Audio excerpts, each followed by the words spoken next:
The minority in Parliament is asking government to go beyond the suspension of its concessionaire agreement with electricity distributor PDS and abrogate the entire deal. This, they explain, is because they believe the agreement was designed to enrich some members of the governing New Patriotic Party, accusing President Akufo-Addo and Finance Minister Ken Ofori-Atta of being complicit in the entire PDS ECG scandal. Now, we would explain in a short while to you this whole saga. But at a media briefing Thursday, Yape Kusogu MP John Jinapo also called for prosecution of those responsible for the brouhaha. Sensitivity, cruelty and greed, characterized with corruption, must be thoroughly investigated and punished because we cautioned them right from day one.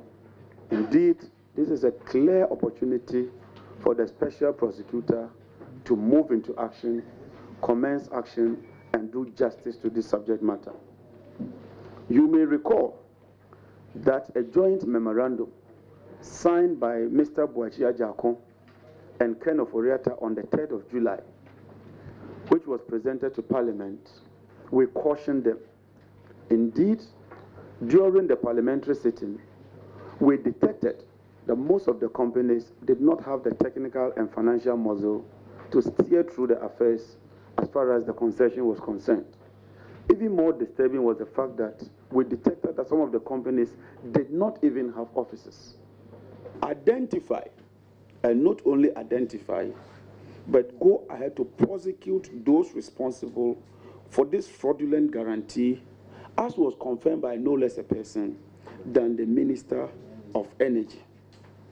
And not just identify and prosecute those in charge of this fraudulent guarantee, we must also identify, smoke out, and prosecute all government officials who collaborated in this scandal as far as the guarantee and the concession is concerned. Ranking member on the Finance Committee, Cassiel Atufor, echoed calls for an independent probe into the scandal. It's a fight for control. Who takes over the shares, the local content shares, the 51%. And so we don't want people to hide behind the guarantee and use the guarantee to cause some problems. No, we want to get to the bottom of the matter. So please, all this English, all what we want to say is as simple as that the Ghanaians, the 51% shares, people are fighting over it and we don't know who the owners are. So we want to find out who the owners are. So we are calling on the United States government, MEDA, that is contributing, in fact MCC, to get involved into this, what is going on, and probe the matter with us. Because we want to probe the matter, because this is an embarrassment to all of us as Ghanaians. It's so disgraceful, and it's a shame to our sovereignty. I think we have to deal with it. Now, government also held a news conference, and it says it hopes to complete within 30 days a full-scale inquiry into the detected breaches in the concession agreement with power distribution services. According to the Information Minister, Kojo Nkrumah, the team conducting the inquiry comprises insurance investigation experts, officials of the Energy and Finance Ministries, the Electricity Company of Ghana, ECG, as well as the Millennium Development Authority. The inquiry, according to the Information Minister, will determine the nature of the breaches and advise government accordingly. Briefing the media on Thursday, Kojo Nkrumah said by Tuesday, August 6, Ghana's team is expected in Doha, Qatar as part of the inquiry. The team is expected in Doha, Qatar as part of this inquiry. All interested parties are cooperating with the inquiry at this stage. Number two, a second team has been tasked to continue engagement with the American government through its agency, the Millennium Challenge Corporation. This engagement is about the possible next steps after the inquiry. It's also about channels for sharing information as part of this inquiry. The team is expected to also be in the United States of America, possibly next week, as part of their engagement. Number three, final efforts to ensure smooth transition between ECG and PDS officials are proceeding without incident as at this stage. Number four, government reiterates that this breach was discovered by the due diligence of the Ghanaian authorities through ECG and with the support of state agencies. And here specifically, I want to share with you a few details. For the avoidance of doubt, the provision of the payment guarantee has always been a condition precedent and was never made or changed into a condition subsequent, as is being speculated by some persons. Secondly, the initial due diligence led by the transaction advisors did not detect anything wrong with the payment guarantees. Third thing is that it took a second level of checks, this time led by the Ghana side, that initially yielded the first responses from our court that was confirming the guarantee with the MCC is that we can work to achieve the spirit of the compact, which is private sector participation in the distribution sector of our energy regime in this country.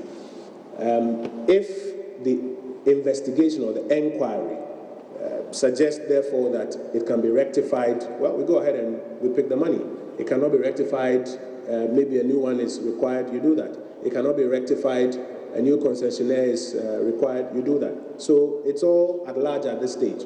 But our expectation is that working with both the MCC and the team doing the inquiry, we can come to a point where we still go ahead with the program of private sector participation and improvement in the ECG operations without having to lose this amount of money.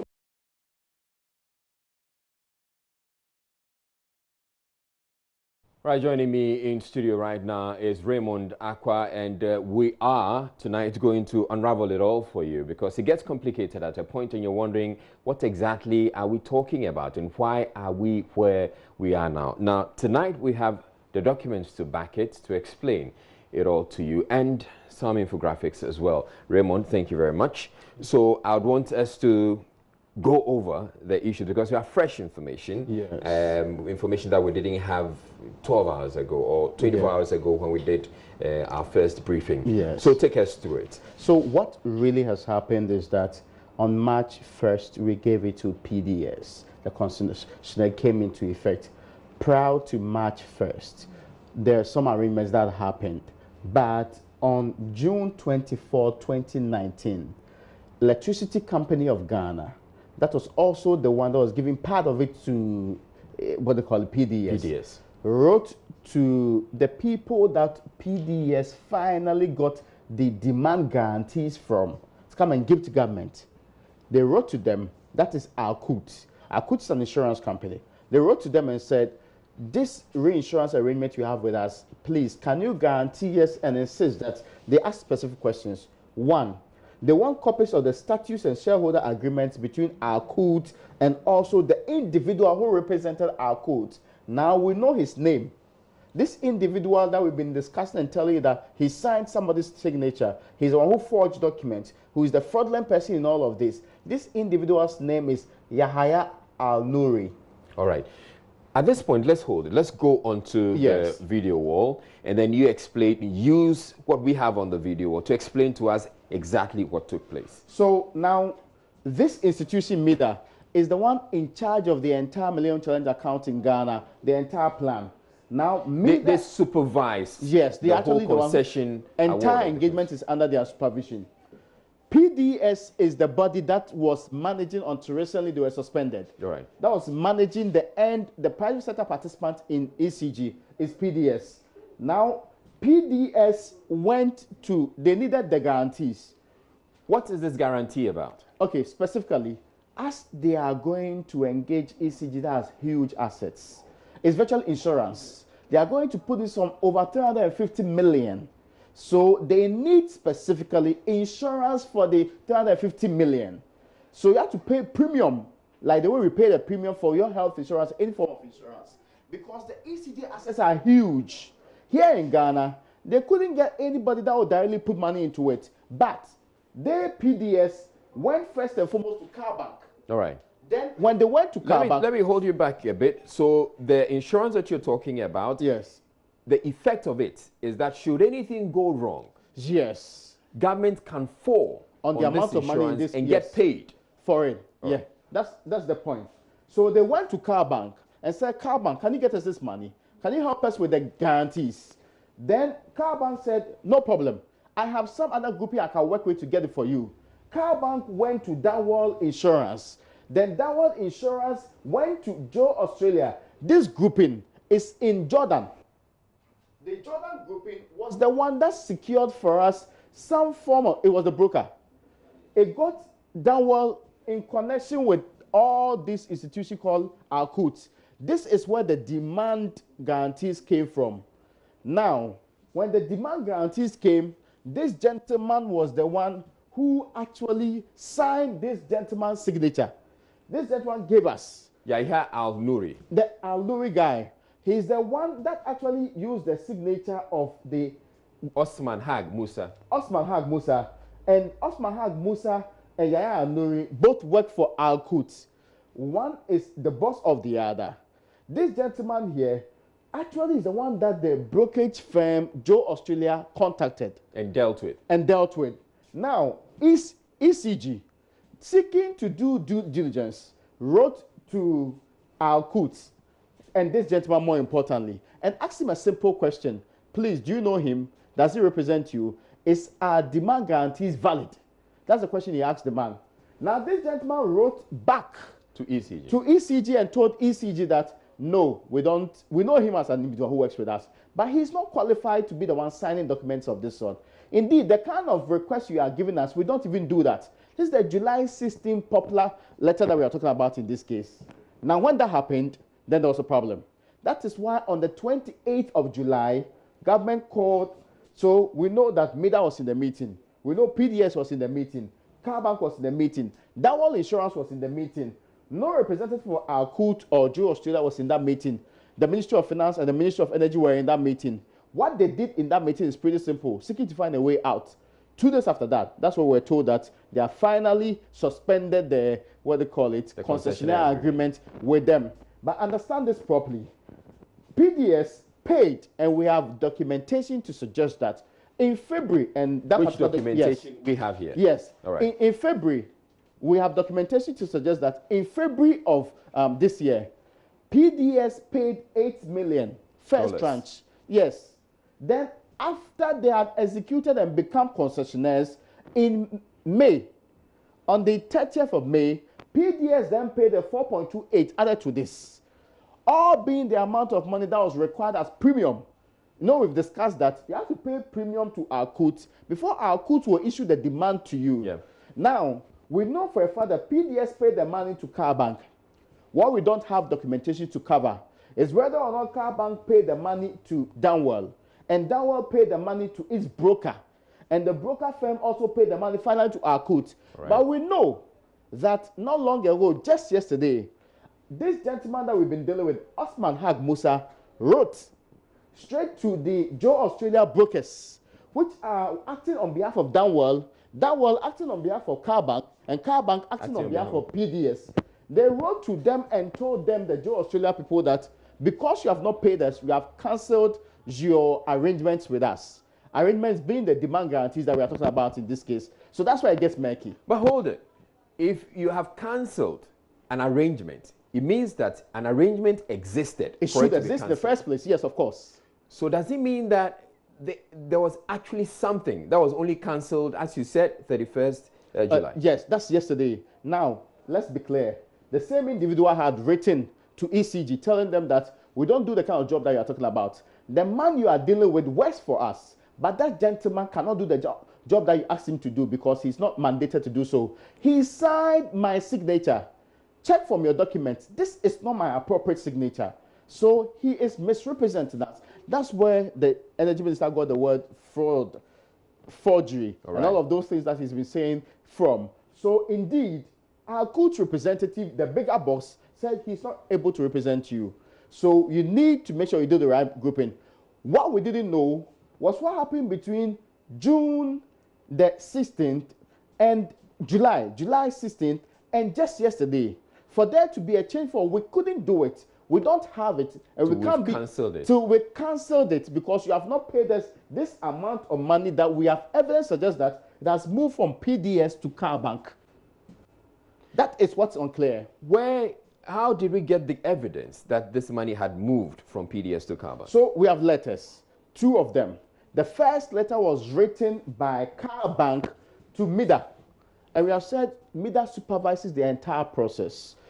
Of course, this letter was saying that 8 million has been transferred as far back as February from PDS to Car Bank.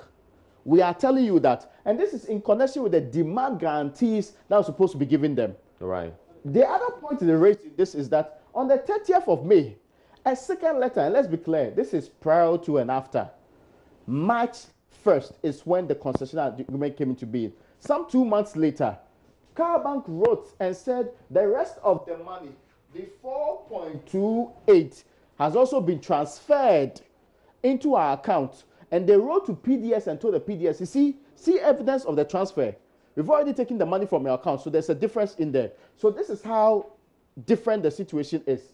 So Car Bank wrote to MIDA and told them that this amount of monies have been given us. And this shows that PDS paid for the guarantee. Again, what we don't have any trace and trail of is whether or not Car Bank transferred the money to Downwell or transferred it directly to Joe Australia or transferred it to Downwell to be transferred to Joe Australia, and Joe Australia finally gave it to Alkut. Be it Alkut as in Yahya Al-Nuri, who they say is the one who forged documents, or the right person. At least we know that the right person, being Osman Haq Musa, has written, that's if it is true that these are his actual letters. Yeah.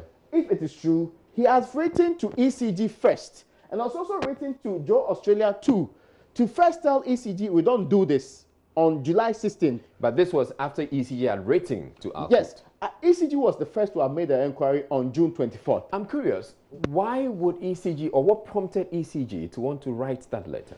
It's interesting because ECG in this letter says they are doing due diligence. They are asking 5 points. 1, what are the terms of your engagement? 2, are the people that are supposed to represent you include Al-Nuri? Show us documentary evidence that he's a representative of your institution. 3, we have demand guarantees.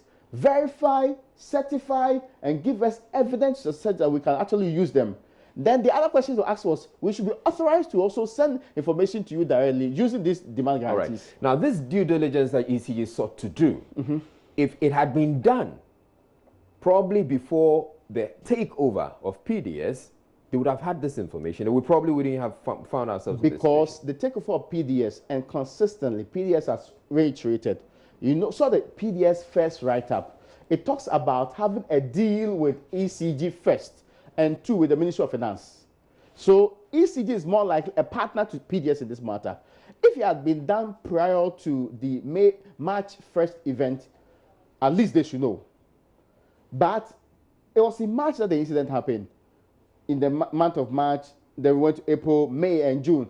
3 months later, on the June 24th, that was when ECG was writing to the people here and this gentleman and asking questions about due diligence. 3 months after the letter was sent to them, and they were notified of what has happened with that particular agreement. All right. So thank you very much, Raymond. But I quickly want to walk the viewers through all that Raymond has been saying in the last 10 or so minutes. Essentially, Millennium Development Authority, as we have it, is the agency that supervised the concessionaire agreement.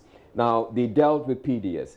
The PDS is supposed to have come up with this demand guarantee. They paid the monies to Car Bank to supposedly to Downwell, to Joe Australia, eventually to Alkut. Apparently, they dealt with Yahya Al-Nuri. Alkut essentially says, you dealt with the wrong person. And so, as far as we are concerned, and this was several months after the fact supposed to have happened, they came back and said, you dealt with the wrong person. Yes, we know him. He's our agent, all right? But we can't take responsibility for whatever he's done. And so we're disowning him and we're cancelling the agreement. As a result of that, and which was based on an inquiry made by ECG, ECG or government decides that we're going to suspend this agreement. We're suspending the agreement with PDS, and where we find ourselves now is that government is started this inquiry, and they're trying to establish exactly what happened and whether there's a possibility that they could remedy it. Yes, because the understanding then is that two letters coming from the same institution sounds contradictory. One says they could do the job, the other says they cannot do the job. One says the only reason why we are cancelling because you've not paid the premium that we have established, PDS at least paid to Kabak in this particular case. You've not paid it to us. So that's why we are cancelling. On the other hand, they are saying this gentleman they are dealing with is the wrong person. Two, because he's also not he cannot give you any guarantees on our behalf. Three, we don't even do the kind of job you are demanding of us in this case, at least according to our product lines details in this case. There's no way we can do that kind of job. Yeah. But that is June 16th. Then the development further to that is the June 31st one. Okay. Now, at the heart of all of this is $500 million. That's true. Which is coming from the Millennium Challenge Corporation, the U.S. government. And what they say is a turnaround of our electricity sector. So we have 500 million in the turnaround of the electricity sector. It is possible, but the government is going to find that out, that we could lose the $500 million coming from the U.S. government. I've heard the energy minister made this point before, that the reason why they did not do outright cancellation of the PDS arrangement is the fear that the Millennium Challenge account will say, because you went back on our arrangement for you to find a private sector participant in that particular ECG's engagement, we are withdrawing. Give us back our money. And again, the entire conversation of having to fast-pace this particular arrangement to make sure that we get the money from media and its related parties was because they said we should do this. So if we are unable to make sure we clear the lines, that's why government is going to our court to say that, are you really saying the truth? What is the guarantee in this case? So that if they get a guarantee, we are back to square one. PDS assumes control from ECG, then everything settles again. All right. That is why they are, because they fear that when we ruffle the feathers and cancel PDS, we've eventually gone against the arrangement with the Millennium Challenge Corporation. All right. Thank you very much, Raymond, for the insights. And this, at this point, we're taking a break here on Joy News. From still ahead in the bulletin in our ongoing campaign for the defense of media freedom. We speak with the former information minister who, though he was part of a government that boycotted a media house during its tenure, says that it's not the way to go. There was a problem with multimedia, and there was a decision which I didn't agree with, that multimedia should be, would boycott multimedia, which as a journalist I thought was wrong. And then in business, President Akufo-Addo vows to improve business environment to aid growth and attract more investments. The strategic partnership we have forged under my leadership with our neighbor, Côte d'Ivoire, under the leadership of President Alassane Ouattara, to defend the collective interests of our cocoa farmers and collaborate in the development of our economy. We'll take a break.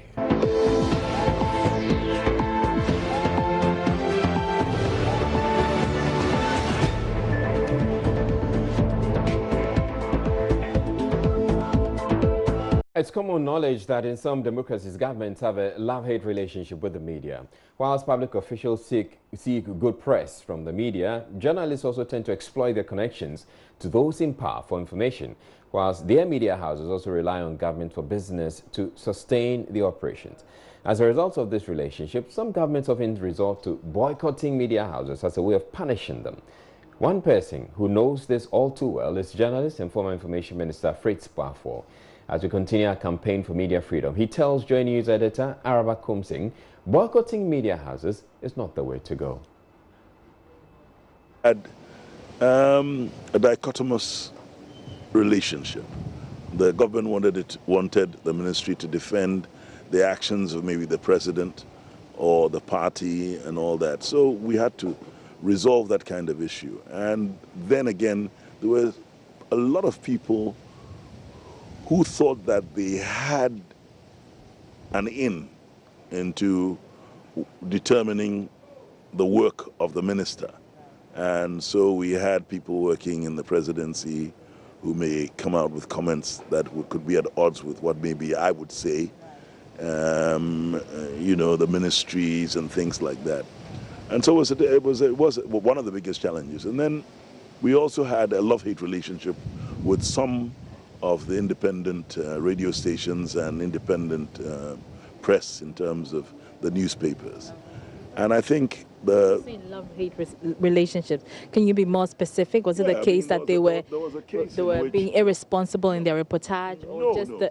The thing is that, you see, when you're dealing with partisan politics, you can easily take umbrage at what would come out of any of the media agencies.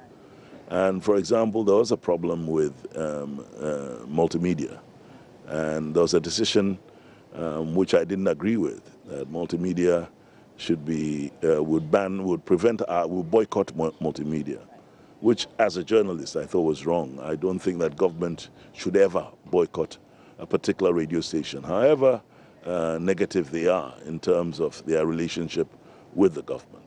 And so I got the backing of President Mills, and we were able to resolve it amicably. It's interesting that you raised this issue about the boycott of multimedia. How did that affect government, looking back?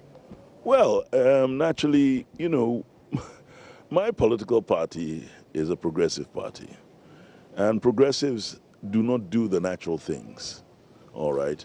We do not believe in class. We believe in a certain equality of opportunity and all that. People will debate and say, oh, they're champagne socialists and things like that.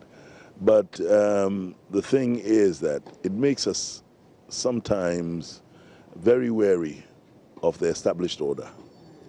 And so we've never really been comfortable in dealing with the press.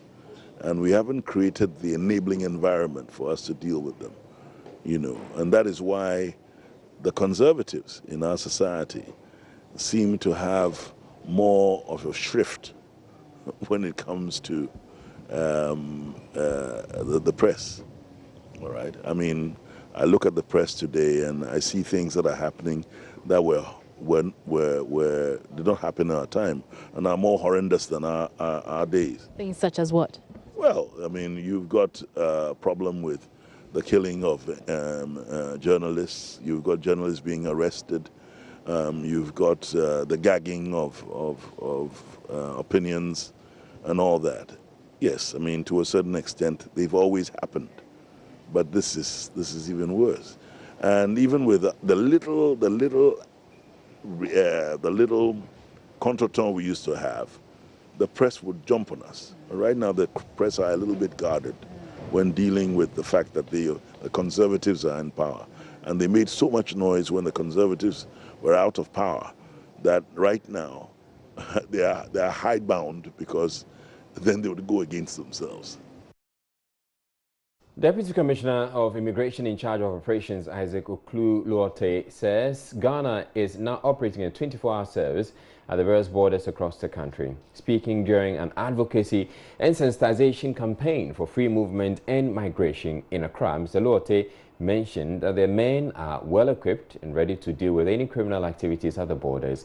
He says Ghana collaborates with other border security agencies and joint patrols to ensure that people feel free moving in and out of the borders in the country.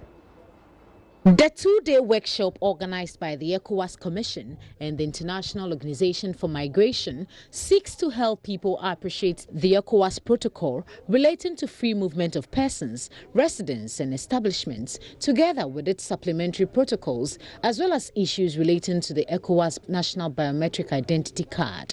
According to the Deputy Commissioner of Immigration in charge of operations, Isaac Oklu-Luote, although the Ghana Immigration Service is fraught with a lot of challenges, they are doing everything to ensure people feel safe using the borders. We collaborate with other border security agencies and the area of joint patrols, joint border security meetings, and joint border post as done at Akanu and Nope to improve cooperation and facilitation of free movement. Now Ghana operates 24-hour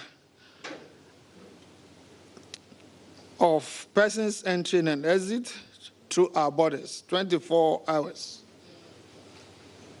And travelers can travel through Aflau, Akanu, and other smaller borders 24 hours. And if you are a criminal and you reside in a member state, the law will catch up with you after the judicial processes, and you are discharged from prison. You'll be handed over to immigration to remove you. President of the Greater Accra Market Association, Messina Afrowa Nijan, says her major concern is with the security at the borders. I know there are a lot of laws that binds ECOWAS trading, but as time goes on, then the laws start getting under the carpet. Presently, I know that when they raise the issue, trying to find ways and means to have a very peaceful trade, I think it will be okay for us, and it will make our work very, at least, easier than formally. And one thing I'm very, very anxious about is the security aspect. The National Identification Authority has so far issued 56,000 cards and will operationalize their usage for all Ghanaians by March 2020. The two-day program will be followed by sensitization activities at the Elubo border. The Food and Drugs Authority in the Upper East region has destroyed unwholesome products estimated at 356,848 Ghana cedis. The products were confiscated in pharmaceutical shops, cosmetic shops, open market, and traditional herbal shops across the region. Speaking with journalists after destroying the products, Upper East Regional Manager of the FDA, Sebastian Mauli Hoto, cautioned the public to be extra vigilant and always check expiry dates and registration numbers of products before purchasing them. As part of the Food and Drugs Authority's routine post-market surveillance activities in the Upper East region, several unwholesome products were confiscated from the market.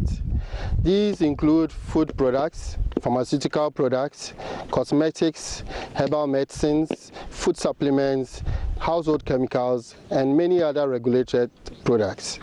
Today, we are undertaking safe disposal of these unwholesome regulated products as per our mandate. So we are throwing the caution to all involved, all those who deal with unregulated products, who deal with our regulated products. They should make sure that they always notify the Food and Drugs Authority before they go ahead and dispose of their products. The purpose of this disposal exercise is to rid the market of these unwholesome regulated products, and also to prevent the re-entry of such products onto the market later.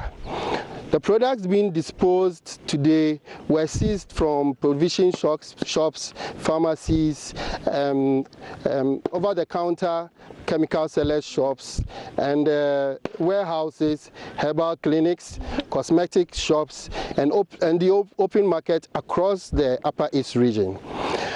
An estimated amount of 356,848 Ghana cedis worth of products are those that we are disposing of today.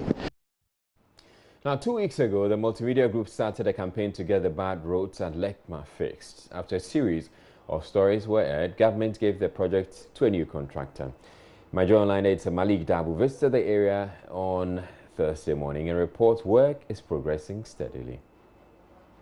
This is the road that has caused untold hardship on many hundreds of thousands of people living in the Teshi enclave. The government announced that a contract had been awarded to GS Construction as far back as 20th June to construct this road.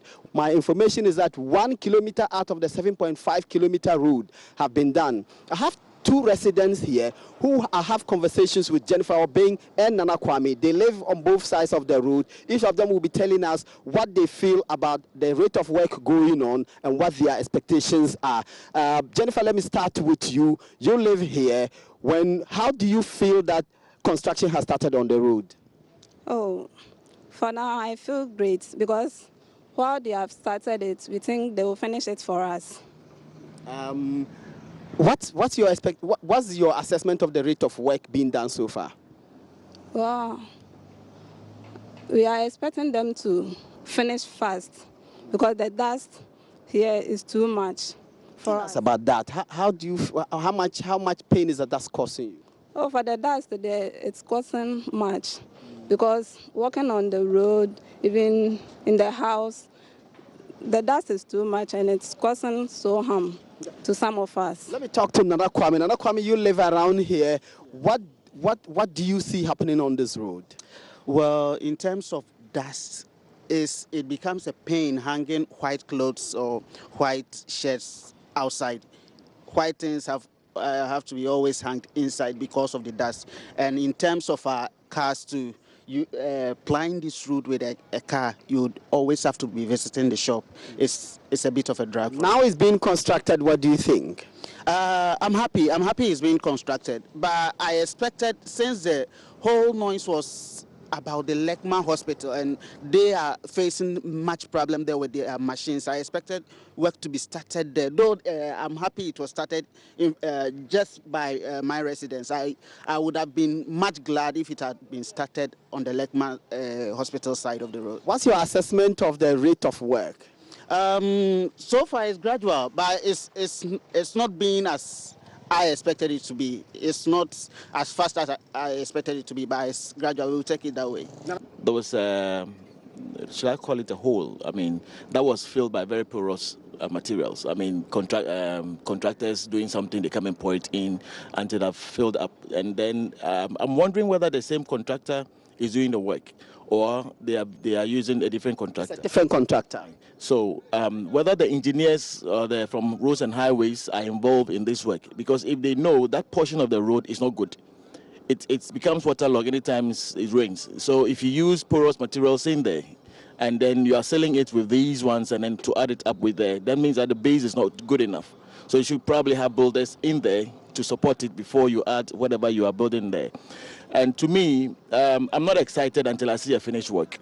Because we've seen it, people come and then they do something, and then they go. Then they vanish, they vanish into thin air. So to me, until we in residences here see that the work is completed, it's asphalted, what do you call it, marked with all the necessary things, street lights, we are not too excited. We want to see excitement when the work is done. Residents of Diskov are calling for peace between Lower and Upper Diskov after a violent clash a week ago between the two communities almost ended the life of a paramount chief. Last week, Chief of Lower Diskov, Nana Kwesi Agyeman the 9th, and 4 of his subjects were allegedly kidnapped in the dead of the night by some heavily built men. The actions of these thugs left many injured, properties destroyed, and others displaced. Henry Kwesi Bedu visited the community and reports residents are living in fear and want lasting peace between the two factions. Over the past week, the predominantly fishing community has been in the news, not for the right reasons, but for events that will forever leave scars on the minds of residents, their hunters.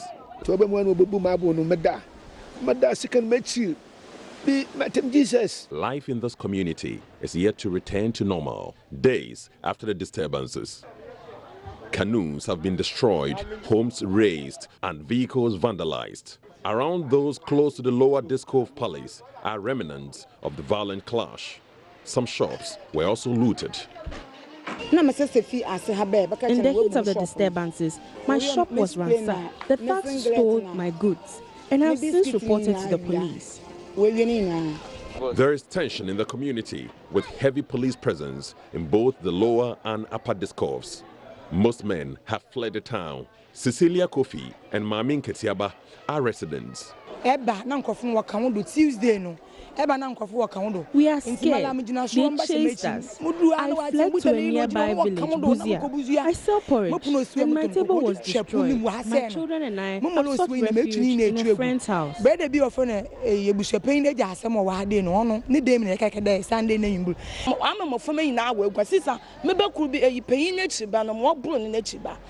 My sons have fled the town. The elder one, who had to write his exam, is yet to come back. I'm scared.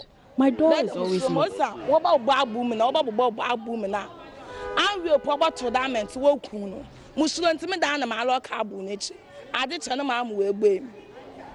As many look on, worried, some repair and fix their damaged property. For those who were allegedly kidnapped, it was a horrific experience, they say. Nana Kroma is one of the sub-chiefs kidnapped. He's the Mrantiahini of Lower Discove. He recounts how the well-built machete-wielding men picked them up in the middle of the night. In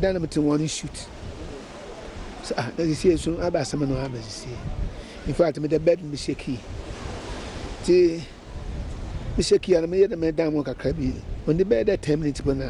I heard the warning shot. I was frightened.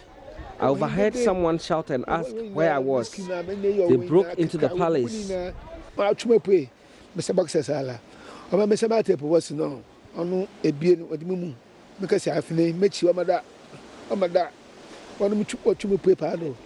in fact, what the one going to be a afternoon to tell him, Mossimudani.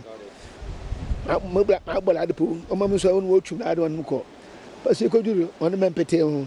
Now, Christian be oh, I'm going to slap, maybe I begged them to allow me wear something, but they refused. They hit and kicked me. They slapped me several times. They locked us in a room and beat us. We later heard the police and they finally rescued us.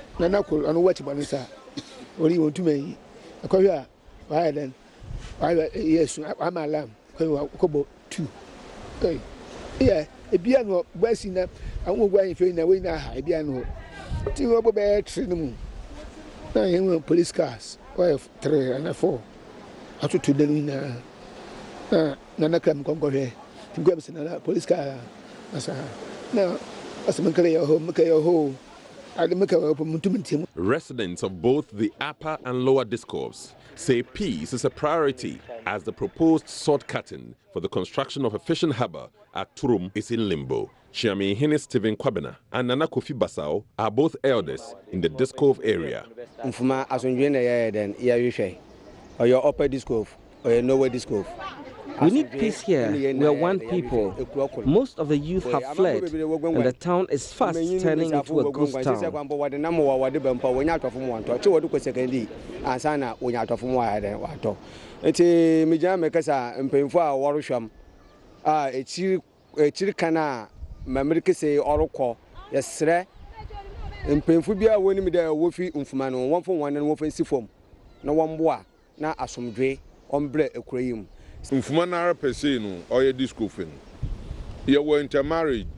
I'm from Lower Discove, but my wife is from the upper side.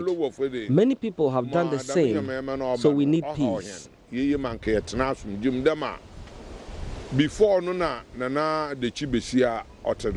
As the yearly Kundum Festival celebration draws closer, residents are optimistic that the two paramount chiefs, Nana Kwesi Agyeman the 9th and Obrempong Himadechi the 14th, resolve wrangling on who has the right to install a sub-chief at the Turum area for peaceful coexistence. This is Henry Bedu's report for Joy News.